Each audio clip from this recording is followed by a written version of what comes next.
Hello, James here. Hope you guys doing good out there. Um, I decided to make another video before I'm about to head out of town for a couple of days. I'll probably be back, and I'm going to upload my. Got an interview with my buddy. See if I can get a hold of him and do that special interview. I'm gonna try to upload it once I get back home, probably about Tuesday or Wednesday. Um, but anyway, enough of the small talk.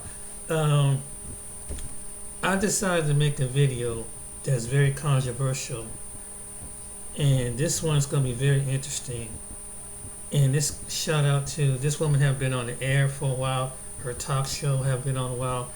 Remember, her name is Roland. Let me see if I can remember Roland. Not Rolanda. If I said her name right, Rolanda Watts. If I'm saying her name right, let me take you to the video. But she had a very topic and very interesting topic that most people we rarely, black people talk about. And then I'm gonna hit a couple good ones in here and some thought-provoking thinking. Rolanda show. This first one's going to be called Racial Confusion. Brooke Shields, the most photographed woman in the world. Iconic Copyright American 1976 for fair use for sexualized teaching purposes child only. model. Exploitation, vulnerable. She was catapulted into the world of adult sexuality. I'm amazed that I survived any of it. Rolanda, yeah. You know, when we describe ourselves by our ethnicity, when we meet people, I mean, what does it mean when we say that we're black, or we're white, or we're Latino, or we're Asian? What does that mean? And what does race really have to do with how we define ourselves as people? Well, on today's show, you're going to meet a young black man who tells us why he would much rather be white. A lot of times, if you speak educated and you're articulate and you're outspoken, people tend to think that you're trying to be white because you speak educated. And that does happen. You're also going to meet an Asian woman who reveals what kind of plastic surgery she was willing to have in order to look more Western. Westernized. I wanted my eyes more open and wide, and that's just the way I always saw myself inside. And a man confronts his racially confused white friend, he says, who he says wants to be black. He acts black. I mean, he's white though, but I was like, he talks to black females. He won't talk to no white girls. He says sometimes he don't like white people that much. I'm saying, I was like, we walk around, people laugh at him because how he walks. But first I want you to welcome Robert. He's from Camden, South Carolina. And I also want you to welcome Pamela from Los Angeles, California. Now, Pamela is a biracial woman who spent years, she says, being ashamed of her racial heritage until she finally accepted who she was, all of who she is. Robert says he feels rather antisocial around black people, and sometimes he says he just downright wishes that he was white. Why, Robert? Well, it's not so much that I wish that I were white at certain times. I grew up in a predominantly white neighborhood, white high school, white middle school. Everyone I predominantly associated with was white. So at times when I tried to integrate myself into black society or black culture, I was ostracized vehemently to the point where I was called names. I was called a sellout.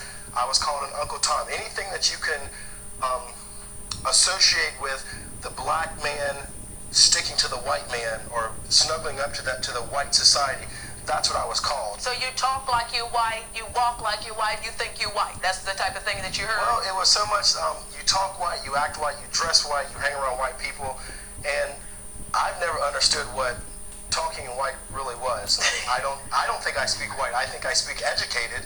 I don't think I speak white. As far as the way I dress in a manner that makes me comfortable. If I wear something today that I feel comfortable in, if I don't feel comfortable wearing it tomorrow, then I won't wear it. As far as the way that I act and the people I associate myself with, I associate with people that make me feel good about who I am, what I'm going to be, who I was yesterday, and who I'll be tomorrow. But that does do something to you when your own are calling you something else. Oh, yes, it does. It makes you feel very bad when the people that are supposed to be united and strong together as a black race, ostracize one person because they don't feel that that one person typifies what they consider black pride. And what has that done to you? I won't say that it makes me angry because I'm not angry at anyone. I'm not going to point a finger and lay blame on any particular group of people or race for that matter. It just, I don't know, it makes me stronger, makes me a stronger person, so I can be who I am, be proud of who I am and how I am. Pamela, you can understand some of that I guess would you say confusion? Yeah, I can understand that. I had gone through a time where my mother, who is a white woman, had gone through straightening my hair and trying to, I guess, make it easier and do what she thought was right to do coming from Germany. But as I got a little bit older, I let that go. And I've said to people before, I won't put any version of that lie anywhere near my head, not the chemical that will eat up my scalp or the lie that says I have to look a certain way to be accepted by society. I think it's unfortunate that Robert feels this way in certain areas. I think you have a very strong statement in saying that you will be who you need to be, because I think everybody in this room and anybody that may be watching was made by a divine power that's greater than any of us, and whatever your belief system is, I respect that, and that we're all beautiful the way we were made. Just sitting here and observing you, the contact lenses you put in your eyes are obvious. Maybe the texturing that you've done to your hair is obvious, and I think it's sad that any black person or any race should feel like as though they have to put little pieces of plastic in their eyes or put chemicals on their heads. So you think he's trying to assimilate into a culture that he's not a part of? Not necessarily not a part of, because I will be a German and an African American because I choose to do that. It's my self-concept. So when people say to you, what race are you? You say what? I'm human. I belong to the human race, and I belong to the category that falls under women. And we have a hard enough time as men and women trying to come to terms with each other that to try to throw color and hair texture and a bunch of that into it is just ridiculous. But I remember there were stories that you tell about being a kid, sitting in the bathtub. Like most little girls sitting in the bathtub. That's where we dream a lot. And trying to get the darkness off. And you were trying to scrub your color off. Oh, yeah, because when I got my first job, I remember, I think I was 16 or 17, I had a woman, a white woman, I hate to have to say it, I can't judge any individual because each person makes their own choices and causes their own perceptions about themselves. It's an individual thing, but said to me at the end of the interview and saying, oh yes, we'd like to hire you, but we have to be careful with your kind. And my mother was very much into the love, Woodstock Daisies, having conceived us in the 60s, early 60s, and really believed that love and peace would heal everything, and that's very honorable. Yeah, but your mom also went through some tough times. As I remember when your mom had business meetings at home, here's this German woman with this black child, and she would put you in the back room. She hid us and turned down the photos and said, don't come out till mom says it's okay.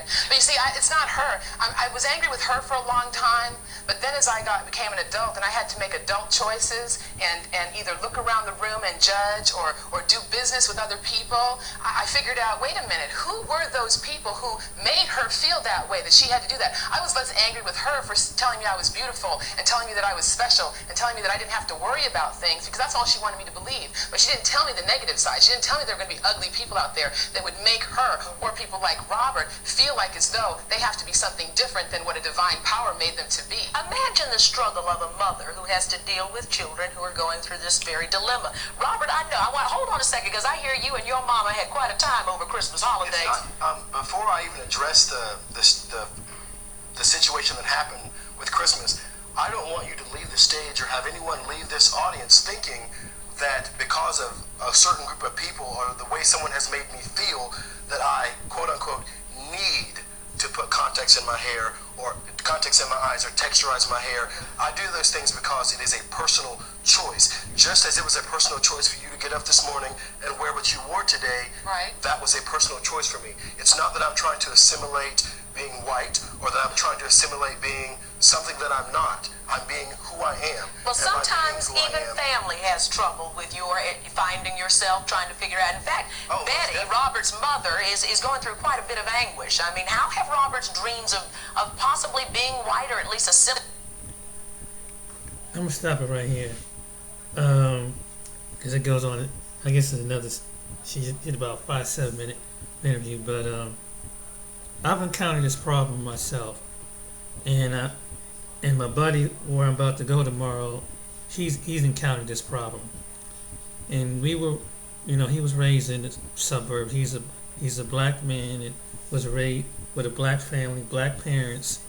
My friend John, his name is John, and when he started out, his mom was in the inner city of Warren, Ohio, and when his mom was small and his brother and sister, they moved him to Liberty, and Liberty was more like a suburban township. So when John and his family grew up, they mostly, like Robert, it was mostly around white people, and so, and we've been friends for me and John, we've been friends for close to 40 years now, and yeah, it's a stigma, and even till he get to this day that people have said that to him. There's black people don't even like him because the way he talk, because they think that he's being better than somebody, and it's, they just don't like. It gets that sometimes, and he don't be doing nothing. He's just John. I mean, he don't come off cocky or arrogant or nothing like that. But it's just, he's sure about himself. But you have black people that when they say stuff like that, they don't really think logically. What you don't know what another person been through. You don't know, even though they might live out in the suburb, maybe they had to do anything to survive and assimilate. And just because you come from one part of town and live to another part, it don't mean that make them less. They can't connect and relate. They just go to a different. If anything, I would say the black people who would call people like Robert and my friend is like, maybe they have the. If you would get to know a person and see that the uniqueness and beauty in our own culture of what we have been through, that you will have to understand. You have to assimilate into society. You can't go around and you be talking you're talking like, man, nigga be all like this shit, motherfucker be all that. Ain't nobody understand. I mean, it sound funny and cool around people in an environment, but in an overall environment, people ain't gonna think you're unintelligent, you're vernacular, you're uneducated, and you have no moral course. And so this is what is presented. So when they see us acting a fool like that and talking like a fool, they think something. I mean, it can hurt you in a career of your job, getting a job. It can hurt you in the career of where you live, and it can hurt you in environments. And I mean, it's a time for that, but sometimes you have to stay balanced. And some black people that do this to one another. I'm playing another video. We don't have no balance. It's either you this way or that way, and that's why some leave the neighborhood. And maybe if you would have an insight and get to know a person, you find out that they got some struggles just because they out there. Not everybody's gonna turn their back on you. That's black is out in the suburb, and they can't help it the way their vernacular, the way they talk, the way they express themselves, because it's the environment. It's mainstream. When you go into mainstream environment, that's what you have to talk about. And I never could figure out why, some black people say that to each other. But it's the silliest thing to me. It's kind of silly that you can't accept somebody because you think that they don't talk a certain way, that they don't have no connection, and that's not true. Because if you go to any environment, when you go to an environment, people see your skin color first before they see your character. And this is what some people don't understand, that that. And I want to play this video, and once you hear what, and this is called "Black People Don't Have to Love Each Other." This is from On the Shoulders of Giants.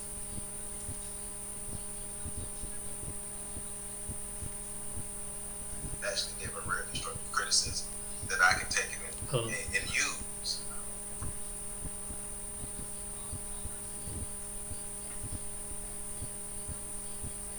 Versus somebody who just coming at me all left. But we're doing that to each other. Okay. We do not love each other, and we do not love ourselves, and it takes too long to get in that frame of mind. So what do you do in the meantime? You minimize conflict. That's how I wrote it in the book. How do you minimize conflict? By minimizing contact. The only reason I am standing in this room this evening talking is because I'm trying to talk about something constructive. Anytime I start thinking about something that might be destructive, first thing I'm supposed to do is get away from you. See, if I want to do some kind of destructive stuff, I go and sit down in front of a whole bunch of white people, and that does two things. It keeps me from acting real quick without thinking. Because, see, they know how to put a hurt on you real fast, and we know that. That's why we like hiding in the ghetto. See, it's just certain places we ain't going, because we know we'll get hurt. And we know it ain't nobody coming to our rescue, because there ain't nobody that got that kind of muscle. You know?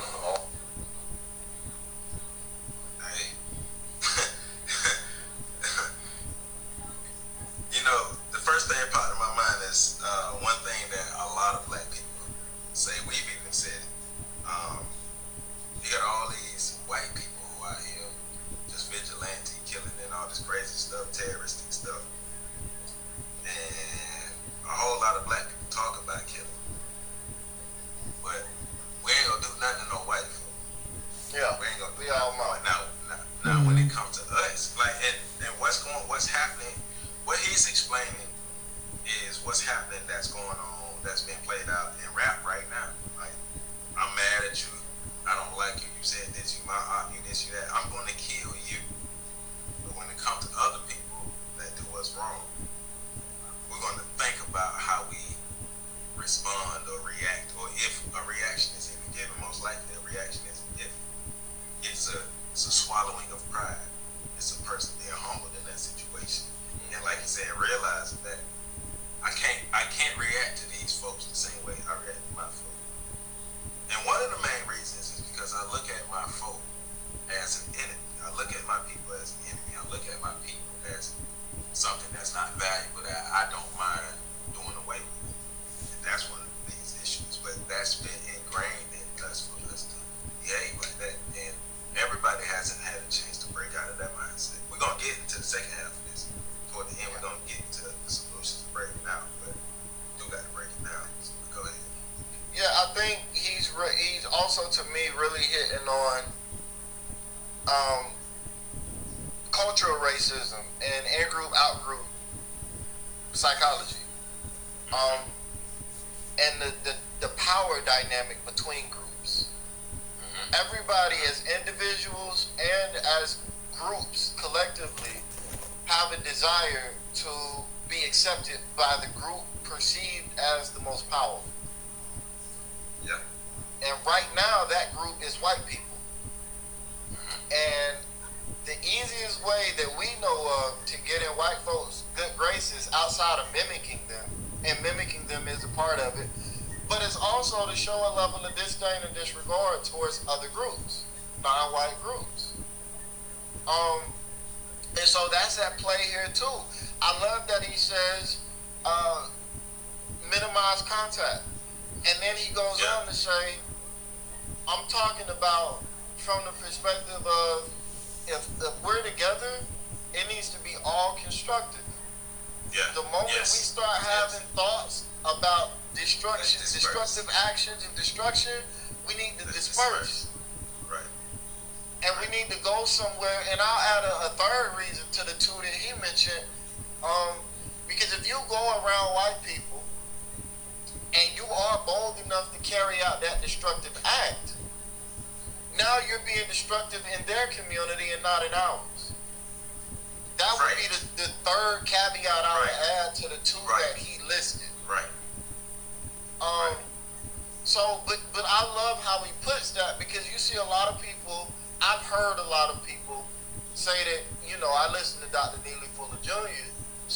even really be around black people like that. I do everything I can to stay from around them, and it's like, but you're missing the second part. Yeah, you're listening, but you're not understanding. Right. Because right. Go ahead. I'm sorry, go ahead. No, go ahead. Because it's like you're saying, okay. All of it's because of our conditions, because of where we are in the United States right now, all of our contact needs to be constructive. All of our contact needs to be about building. All of our contact needs to be something positive and healthy that's moving us forward, that's progressing us as individuals and as a group of people. That's going to be a theme or something I say throughout these breakdowns. We got to progress as individuals and as groups of people. But like you're saying, so the black person who is destructive to white people and white environments goes against the status quo. That's not the person with that Negro mindset. Because the Negro mindset is self-destructive and would destroy themselves and their own people. So this black person is now a rebel. This black person is a whatever bad word white folk want to use about that person. They're gonna put that on that person. That person is a terrorist. That person is a killer. That person is a serial killer. That person is a murderer. All those things, all those negative connotations are going to be put on that black person because that black person is not under that Negro mindset. It's not under that spell, like you said. That black person is not as full of poison as other black people. So now, hold up. Yeah. You hurting us. But also another thing too is, like you said, us being able to coexist in a healthy manner around each other. We should be around each other. We should not have a problem being around each other. But we're around each other. We're existing, and then when animosity builds, when conflict builds, and we disperse, don't hold on to that animosity. Don't hold on to that hate. There should be no get back. There should be no later phase. There should be no riding on somebody later. Right? Because that still feed into that poison. That still feed into that Negro mindset of us being destructive against each other. You can't do that. If you're going to let it go, you got to let it go. Yeah. Yeah. And I would add even to that, well, not to that, because I think that was perfect. But to go back to what you were saying about that black person being labeled, we also got to think about that another step. That negative label by the power group causes all people in the subgroup to no longer want to react that way. So it kind of builds on itself. It kind of builds on itself. It continues the codification or the programming. And I want to say this too. Constructive isn't always positive in the sense that it isn't always us agreeing and blowing smoke up each other's butts and stuff like that. There is a such thing as constructive criticism, but you got to know how to give it. And in that, this actually is a perfect segue into what we see in the comment section sometimes. I think it's a perfect example of what he's talking about. Sometimes there's negative feedback, negative criticism that you can tell this person is coming from a very constructive place. They just want to help. They're not trying to tear down, demean, disrespect, anything like that. Yeah. And then you have comments. We've both been doing this YouTube thing a long time. Then you have comments where you can tell this person just wants to burn your channel to the ground. They don't appreciate, they don't like, they don't respect. There's a level of hatred and animosity for what you're saying that's not coming from a positive and constructive place. Right. Because, there are, like you said, and just hit on that real quick before we move on. I get it a lot.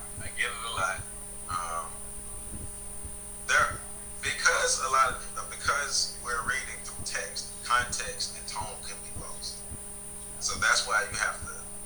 I'll read a comment, then I'll come back a couple days and read it again. So to make sure that I'm not being emotional about this comment and making sure that I'm not thinking on somebody coming at me level because this person actually gave a real constructive criticism that I can take it and use versus somebody who just coming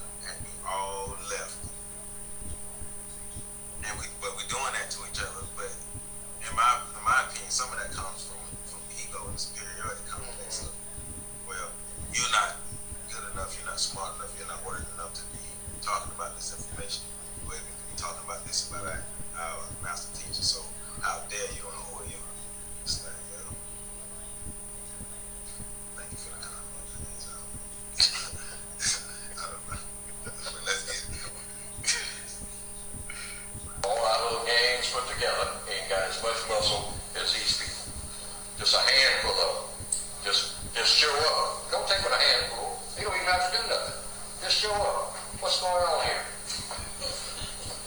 Now all them loud black people got quiet all of a sudden. We know whose chest to get into with both people. You know, as long as it's us, we got no problem. We can handle us. Yes, sir. Do you think that the power structure will switch from white supremacy to, let's say, Asiatic men, women gaining and throwing it? No. That's the trick that they're pulling right now. They are bringing more and more non-white people from all over the world and mixing them all up together, different languages and whatnot.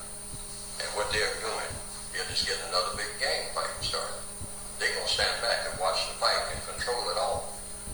See, that's what I was saying a while ago. Nobody can take your job. See, Pedro from Guatemala cannot take your job. He can take no job away from you. He was told when he was in Guatemala, come get this job. But the white supremacists will come and say, he took your job. No, he didn't. See, and they're doing the same thing with, you know, you say, well, the Koreans taking over my neighborhood. No. First of all, who owned the neighborhood that you're in? You don't own that boarded up store over there. That store been boarded up for 10 years. Mm-hmm. You know? Mm-hmm. Guys shooting up drugs in it and whatnot. Kids running through it playing cowboy. You know? It's just a big old empty building. You don't own it. So nobody could take it from you because you didn't own it. See, we always talk about this is the hood. Don't own 2 feet of nothing around there.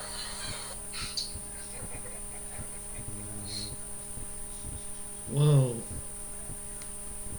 If you're a homeowner, That's so much truth in that. Ain't funny.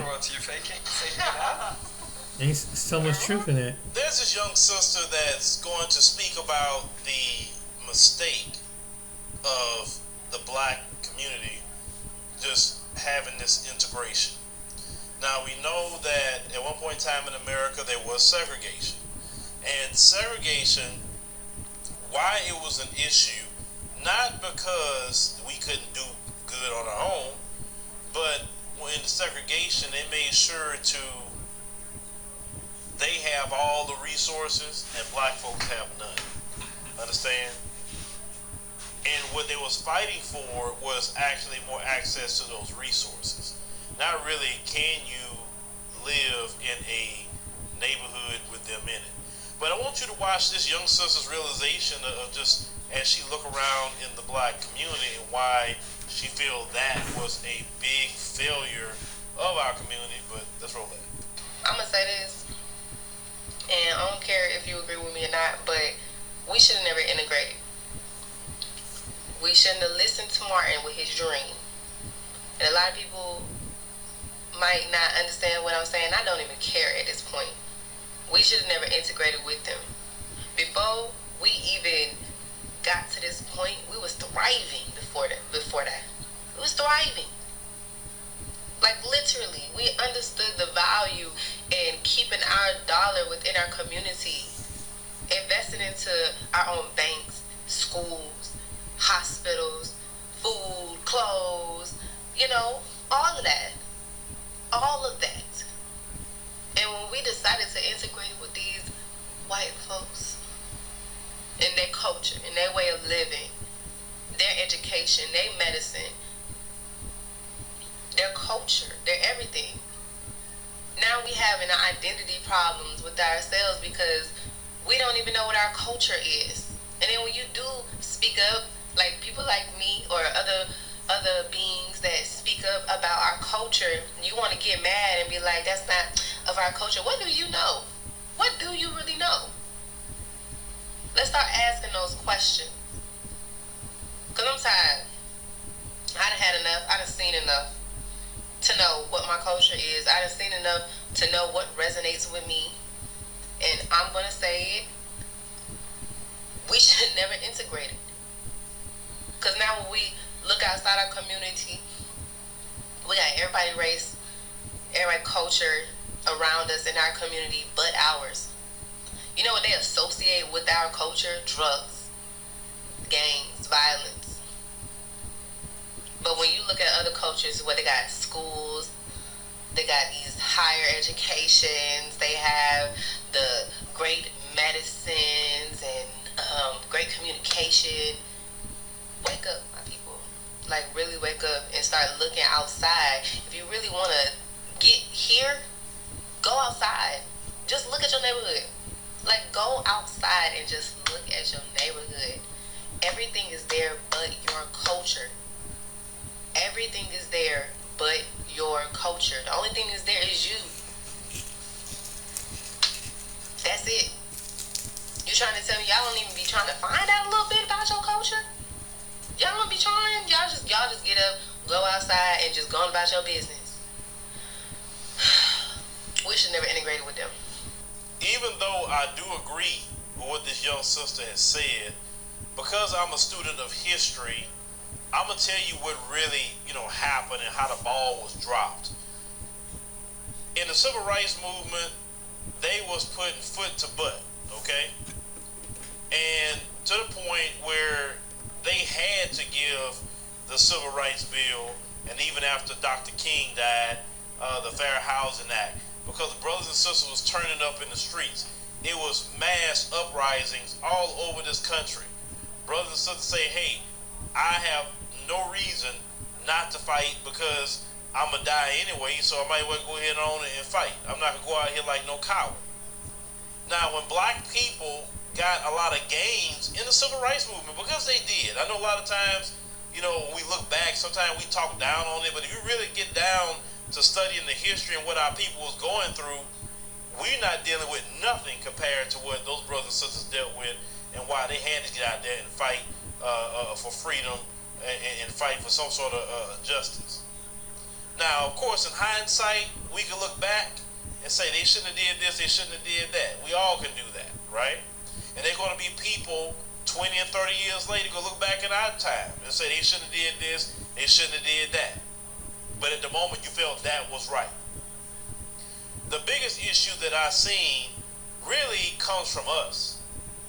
Because as I talked to my father one day about the time period that he grew up in where there was some segregation and black people they owned everything like this sister said, he said in the 1970s, he said in the early 70s actually, black folk in that time period started abandoning the neighborhoods, abandoning the black businesses, abandoning the black food stores, and going over there and shop where the folks at. And they kept doing that to the point where the brothers and sisters was going out of business. They didn't want to shop at the clothing store that was owned by a sister. Now they can go over here to Macy's. Or they can go to a place like Bloomingdale's in that time period, right? They abandoned everything. And then when everything went down, and everything went, of course, everything is cheaper in the black neighborhood. When they started allowing the foreigners to come in, the foreigners wanted to go in their neighborhoods, and they said, no, you can't go here. But listen, we'll even give you a grant to go over there to that black neighborhood and going on and open up your businesses over there. Because these people have got grants and loans by the U.S. government to go open up their businesses in the black neighborhoods. So this is why you'll see Indians with gasoline stations and Arabs, and you'll see a lot of Asian-owned businesses in the black community because the white community will not have them there. They won't have them. They may let a few of them come in every blue moon, but if they see too much of that, oh no, they got to go. They're strategically do that. They never allowed any other group to really come in their neighborhood like that, talking about owning all the businesses. Them folks would never allow that. I'm going to say this, and I don't care if you agree with me or not, but we should have never integrated. We shouldn't have listened to Martin with his dream. And a lot of people might not understand what I'm saying. I don't even care at this point. We should have never integrated with them. Before we even got to this point, we was thriving before that. We was thriving. Yeah. Believe it or not, there is something better than winning an award. We was thriving. Yeah. Like literally, we understood the value and keeping our dollar within our community, investing into our own banks, schools, hospitals, food, clothes, all of that. So, to be honest with you, sister, much as I do agree that we should have just got our rights, stay within our own neighborhoods, work together, do everything we need to do to build, we just got comfortable. Our community got comfortable. And we abandoned everything. And now we're suffering because of it, because we got too comfortable, right? Because you wanted in the 70s, you wanted to be just laying down with any old body. You were doing the drugs and everything else that you was doing. At the same time, these people were plotting to take you down. You had that 10 years in the 70s where you were just having a little bit of freedom, right? What happened in the 80s? Mm-hmm. The CIA and all of them brought in the cocaine, the big crack cocaine. Mm-hmm. And the crack epidemic came in the 80s going up into the 90s. Mm-hmm. In that same time period, what else came in? AIDS. Mm-hmm. Now we know AIDS, the first person that had that was them folks, LGBT, in California, San Francisco, I think to be exact. Mm-hmm. And then later, of course, it spread down. That got to the black community, so that became an issue as well. Mm-hmm. So with the crack epidemic, AIDS, HIV/AIDS, then the crime bill in the 90s, of course, Joe Biden, your current president, had mass incarceration of black men. Y'all have to understand the 80s and the 90s was really hard on the black community. Yeah. Because one thing the white supremacists will not do, he's the devil. He don't sleep. You may get a win, and he may get an L. But you better believe he plotting against you. That's why you can't get too comfortable, because you in behind enemy lines. Even to this day, the reason why we are the way we are today is because we still too comfortable. Every blue moon we kind of wake up. You may have a time like that, like what happened with Rodney King and the LA uprising, or you may have what happened to Michael Brown, and you had the Ferguson uprising, or you may had what happened to George Floyd and that uprising, which kind of sparked the world in a lot of ways.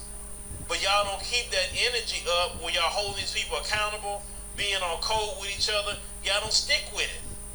You don't stick with it too long. Mm-hmm. And then folks know that because they study you. As long as you can go out there and buy you a pair of Jordans, get drunk on the weekend, if they can just give you some, how y'all like to smoke this. Tell it.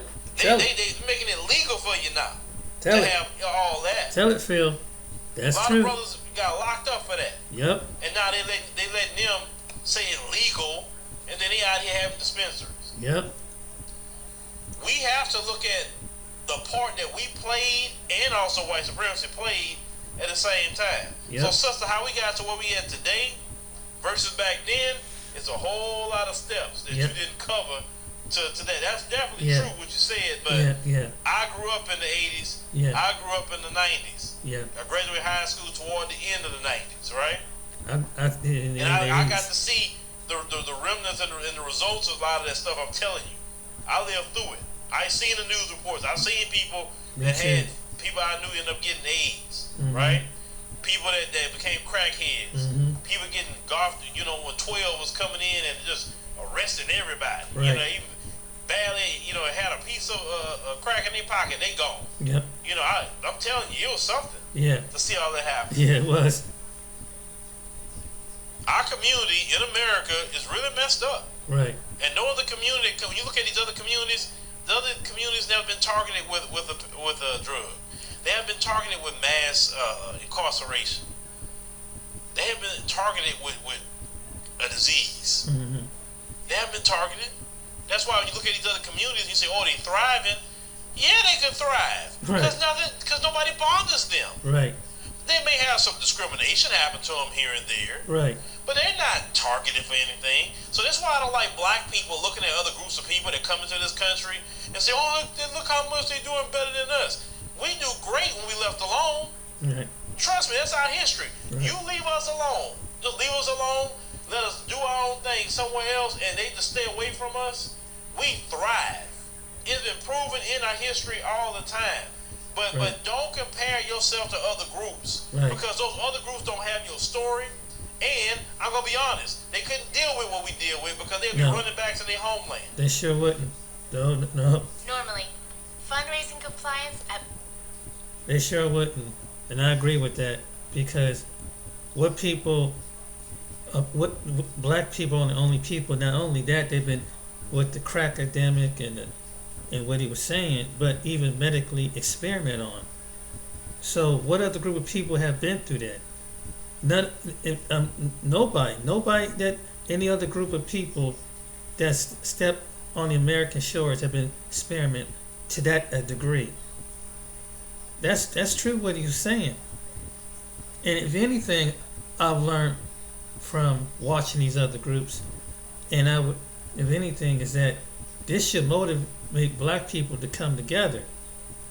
You know, you see, because all you have to do is stay silent and go out in the suburbs and just watch. And if you have a chance, you can see it in your town, the city where you're from. Here in Ohio, I see it. I see the Asians, like he was saying, the Asian business owners, the Middle Easterns. I made videos that hardly get no views, but it was like Middle Eastern people, how they got Arab Americans got, you know, and people that come in the Arab America, among Arab speaking people, they got stuff in all different parts of town. They in transportation, logistics, and everything, and they could put their sources together, and that's what. Not only that they get the logistics, but they have some of your in some of your corner stores. Some of them your Middle Eastern, you know, some of them with the, you know, Pakistani and Indian people and stuff like that. And so that's how that money goes back out to them. That goes back to their community and everything. And then you know, we have different immigrants, you know, different West African, East African, small technically groups here, and they have built their business, just like he said, with and I believe with loans and grants, that they've been here for a while. But how they keep it going is there's a support system. It's a language barrier. But one thing, even though English is their second language, but the first language they bond with is their native tongue. And this is what I've learned with all different groups of people that came here in, you know, Ohio, and probably is in pretty much the rest of the country, is that if anything, as black people, we can learn, and we gotta learn to love one another, and we gotta learn to respect one another, and really stop being against each other because someone don't have the same vernacular than you do. Because maybe if you take a good man or good woman that really loves his community, they're going to have to use that vernacular to do business. And that's just how the way it is. And they have to be balanced when it comes to business, you know, education, in every area, and when it deals with people. It doesn't mean that they're trying to be like trying to talk, you know, some people's stupid ignorant version of talking white or trying to be white or think that they're trying, but you got minimalized folks that think that is. But maybe there's some black people have never opened up and really see where this person come from, because soon as we talk about, we don't like the way they sound. We don't know that what struggle that they've been through, and then we stereotype somebody because they live in a certain area, and it's among our own people. So yeah, we going out there. So it's like the first video, like the guy was saying, that was his environment. His parents raised him up in an environment of his white, but he can't get rejected. But what if he was the type of person that maybe years later that maybe he wanted to come back and give, but you know, it kind of put a bitter wedge in between him wanting to come back. But you got black folks out there telling him he's talked too white. Other word, you know, see, So you can't. So what are you saying that when people say that what you can't talk, you can't expand your horizon, you can't go and maybe learn like other different groups of people do when they come over to. Let me tell you some of people that talk like that. Do you know that's why some people have come over in this country and they learn about the American way, about education, business, and they see the culture and they learn and they get adapted, and so they advance faster. So when they sometimes they have to step out their norm. So with some, the ones that don't sell out, the ones that ain't Sanborn and selling out, they go back because if anything, whatever part of the world they come from, that's their identity, and that's their people, and they gonna go back and help. And a few might go back and give intel and insight of what are the things they learned maybe in America or Europe or wherever they come from, and come back and give and kind of educate the people on how and bring them up, and because they have that kind of bond.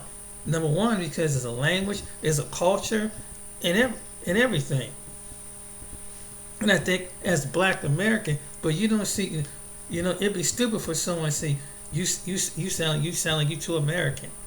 You sound, and knowing that they had to get to America to have the talent, the wisdom, and insight and solution to come uplift and bring their people out of condition. And do you know that that's how some people do? They go back, and it used to be a time, I don't know if they're still doing it. That's why they're able to send people money back to their country, whatever, because they got relatives and people that's over there struggling, and so they're gonna do what they got to do to look out for their people, and they keep their foot on the ground, and they help each other out. And I've seen it among the different groups of people from Africa and Asia and Latino communities and everything here. So I've seen firsthand. So, but if anything I learned, I watch how God has blessed me to be in different environments and just watch how they move and don't say nothing. Just be an observer and just look. And that's some of us, we don't take time to do that. We don't see that. It's like, well, how are these and you sit back and look at it. This is how these Middle Eastern people run their business. You sit back or the Asians or the East Indians on how they run their business. And if anything, get some insight of anything, and let them. If you have wisdom and insight, then bring it back. And anything to, and this is to the black people. If anything you can learn from it, is to stop just because someone have a better vernacular than you, education than you. They're not trying to. You can't take on the Caucasian skin just because someone if you have to understand to get to know the white or the Caucasian, you have to be able to communicate, and you can't talk to somebody with some old half-ass talk that you bring up in your hood, because ain't nobody gonna understand what the heck you talking about. So stop telling the other black person they talk white. That's foolish.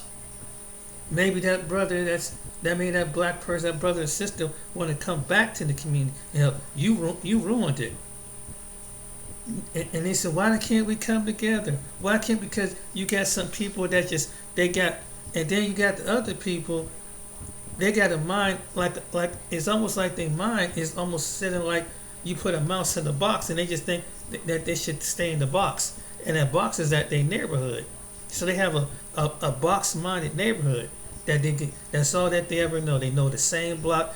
They know they get these people that live, and you and I know this because I've been in the inner city and different places in the city that they never left the block. They never progressed. They still drinking, getting high. They do the same old thing, argue, cuss, and cut up and fight, and that's all they know how to do. But when you think that when you dare to, and what they call like one time I used to listen to you, boy.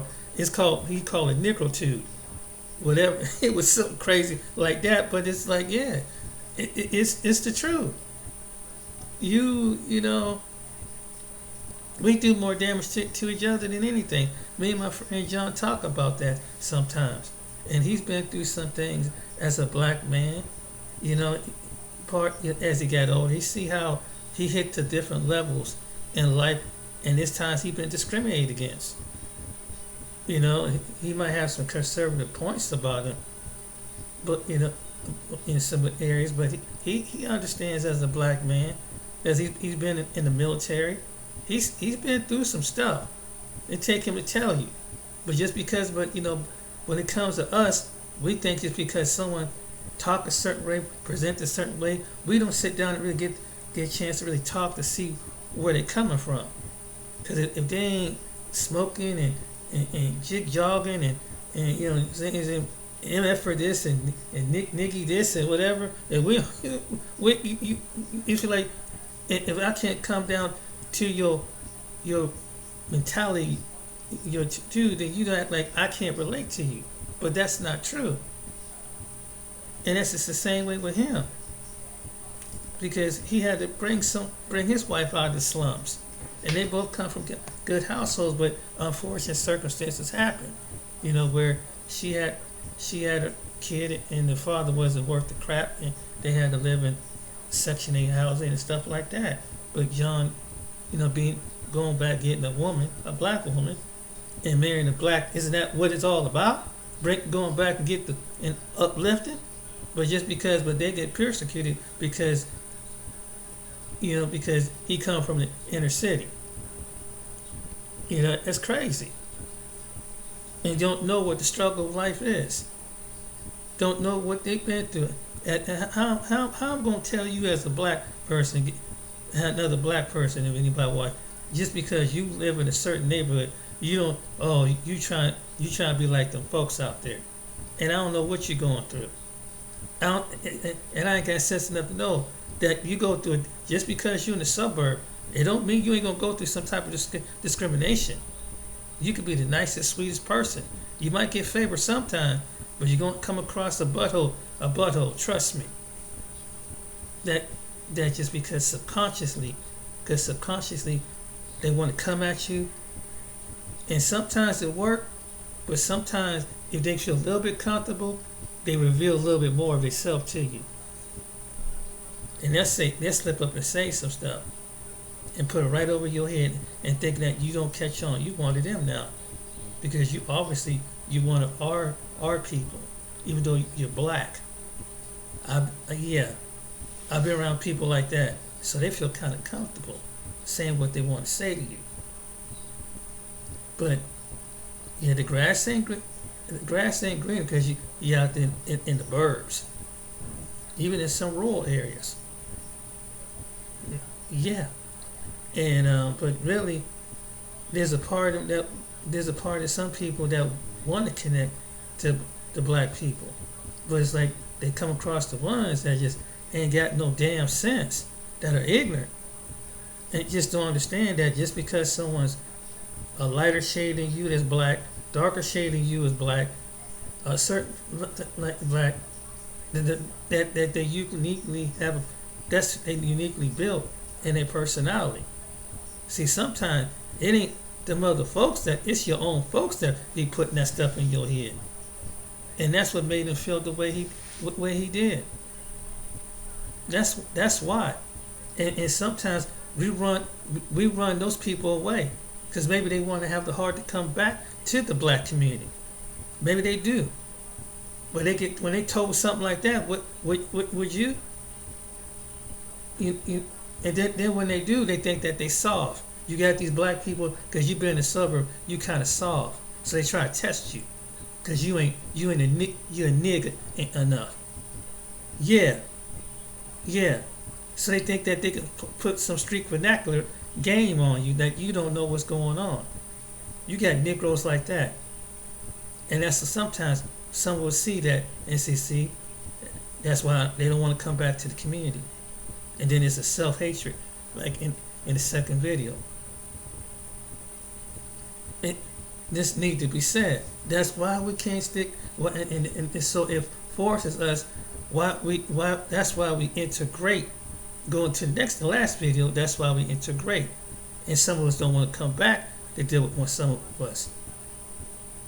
But if we don't learn to accept one another based on that basis, and you knowing that we've been surrounded by other communities that have been white suprematized, they think that you're the lesser of the less class of people that's been shown that they demonized on TV, and in every form or fashion that you shiftless, you're lazy, and you stereotype that that don't work, you're shifty, you guys don't do nothing. So if you got all these different groups, why are you pushing the people within your group away? Why are you knowing that some people, these people are programmed. Not every selective individuals out of these different groups of people have a white supremacy mind, saying that you're not productive enough. Then if you work for them enough, they want to work you like a dog and don't want to pay you a darn thing. So that's another thing. That's a whole different in itself. But sometimes to get back, you have to look in the mirror. That's the truth. And black people have to accept black people in every different characteristics, no matter what they are. They black. But you're too busy being divided over religion and politics. And you don't understand. You get snuffed out from all ends of the matter, because nobody don't care about that. They don't care about your politics, because we still live in a world, and we in a country that, even though we have the most diversified population of people, we still see color before they see your character. Soon as you stop in, no matter what part of the country you live in, whether it's from the west of the United States to the eastern United States to the southern United States to the north end of the United States, they see color. There's certain places you cannot go into to this day. I don't care what anybody say. It can cause, literally, you get harassed and get snuffed and pushed out. If you move into certain neighborhoods being black, don't matter if you're educated and you're articulate or whatever you are, you can still get pushed out. I've seen videos on this. It's your color. I mean, most people don't go by your character. In the real 99% of the world, maybe in fantasy land on TV it is, but in the real world, you go into little sundown towns, you black. It don't matter what your education, your political status is. You ain't supposed to be there. That's a fact. And some people, this might snatch you up. And it still goes on in this country. People think that stuff is old. That stuff is past. So that stuff that happened in the United States, the spirit of racism is still, it will always be here till Christ come back. And I know people don't want to hear this, but that's a fact, because every single time when you look on social media, sometimes the regular media don't want you to know. You have to come to certain media channels to find out, like, damn, there's some injustice, like the case with the young man in Mississippi. He did some contract work, and he could come up missing, and then they caught a glimpse of him through a theater camera out in the woods, because a bunch of guys were chasing him because they claimed that he didn't get. It was claimed that something, he fell out with them. So what happened was, and this is King Carter, they end up. Not only that he got murdered, they scattered his bones all over the place, like they did back in ancient times. When they killed a black person, they took a part of it and scattered it around. You see that people still doing this throughout the United States, but people don't want to talk about that, and they mysteriously come up missing. You are in an enemy territory. You don't have no time to be divided over skin complexion, black people. You have no time. You are in enemy territory. and you don't know who your enemy is. And so when you kill each other out, that's why they don't have no regards for some of us. And no matter what black face they put in office, they giving, it's just a cover up. Don't matter if it's whoever is on the Republicans, side, or Democrat side, they're cover up. Well, we're not racist. I got my black friend over here. You know that. Majority of people know that.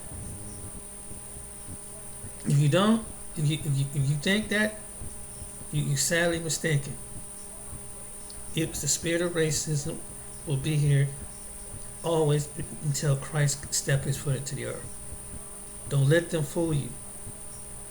And even though we have cultures from all over the world, that's wonderful. But these cultures all over the world don't know you in the land of one of the first Western countries that shed blood based on classification, based on association, and racism is one thing. Slavery and all that stuff. It is what it is, and they're trying to write out the history, but it can't, because the persecution coming, the judgments are coming to the United States, and it's already being judged as we speak. So I don't mean to rattle off with that, but we got to come together. It's time to wake up. The message is it's time to wake up, black people. Stop this foolishness. Don't matter what part of the United States you live. Don't matter you from the north end of the block, the south end of the block. White supremacy don't care about that. White supremacy wants to see you wipe off the earth. That's why they tried it. If they can't put you in the prison, they put you in the grave. They want to see you in the grave, and that's just another one. Like you dispose of an animal. I mean, you can tell by the cases. I mean, you can tell when you get missing people, for example. And even though there's missing people all walks of life, but you know. But when they go through that class category, who's at the bottom, who's going to get least the most. And that's the truth. So, just think about it. So the message, if anything, learn from this video is stop with the light skin, dark skin. Stop with the, you from the hood, I'm from the burbs, you from the rural, but you black, but you talk like you from one of them. Stop all that. It's foolishness. Because no matter where we from, we in the middle of a spiritual war. And then from one end to the other end. Because they don't care with how smart you are, how bright you are. You're dealing with a land that has a spirit of racism that's been like this for over 400 years, and it's embedded in generations of people that they're trying to weed it out, but that spirit don't want to leave. Just look around you. Keep watching your social media and pockets of it. The Karens and all that stuff, it comes out in different forms. When the police pull you over, it comes out in different forms. The justice system pull you over, it comes out in different forms. When they neglect you for medical care, it comes out in different forms. Because in the end, you're visible. Their mind, you invisible till they make you visible. Remember that. Hope you enjoyed this video. Share with somebody and subscribe and like it. Thank you.